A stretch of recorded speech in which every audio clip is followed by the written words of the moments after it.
Школяри основної і середньої школи і їх професорки і наставниці пририхтали пригодну програму на русkim і сербskim jazyku z nagodi školskej slavi. Zo špivanku i čitanjem stihoh všetky prisutni še zdogадли pred so Svjati Sava značni u našem školstve i serbskim narodze.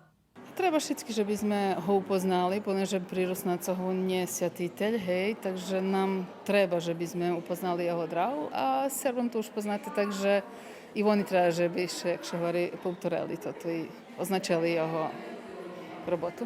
Svjati Sava što u každej školi u Švecej roki preslavlja i to nam jedna koncepcija, która uchodzena i która prilepena pri školjarok jak školska slava, która nam po kalendaru nie nastavni dzenj, ali robotni i školjare označuju to sjatočno.